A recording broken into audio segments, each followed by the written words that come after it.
Hello' দোস্ত, মোৰ চেনেলৰ অন্য এটা ভিডিঅ'লৈ আপোনাক সকলোকে স্বাগতম জনালোঁ। আৰু আজি ৰাতিপুৱা শোৱাৰ পৰা উঠিয়ে মই দেখা পালোঁ যে ঘৰৰ চাৰিওফালে পানী।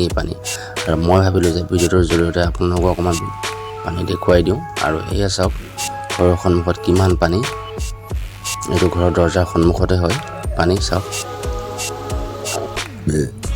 আৰু আমাৰ ঘৰৰ পিছফালে যিখন কলং নদী আছে আৰু তাৰে পানী হয়। আৰু এই চাওক পানী কিমান বাঢ়িছে। ৰাতিৰ ভিতৰতে ইমান পানী বাঢ়ি গ'ল। আৰু দেখিছে পানী চাৰিওফালে ঘৰটো একদম আৱৰি ধৰিছে। আৰু এয়া চাওক কিমান পানী একদম কণত। আৰু আমি যোনটো ৰাস্তাৰে অহা যোৱা কৰোঁ সেই ৰাস্তাৰ ওপৰত এয়া পানী, চাওক কিমান পানী। আৰু এয়া মানুহ কেনেকৈ অহা যোৱা কৰিব লগা হৈছে চাওক পানীৰ ওপৰেদি।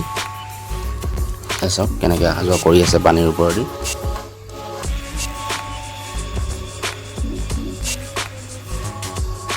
আৰু পানী চাই কৰি আহি আজি আপোনাৰ দুপৰীয়া ভাত খাব বহিলোঁ।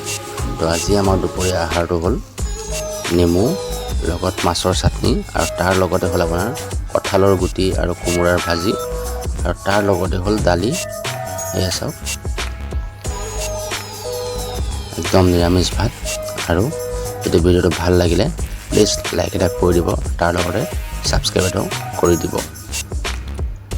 তো ঠিক আছে, আজিৰ ভিডিঅ'টো ইমানতে সমাপ্ত। Bye bye.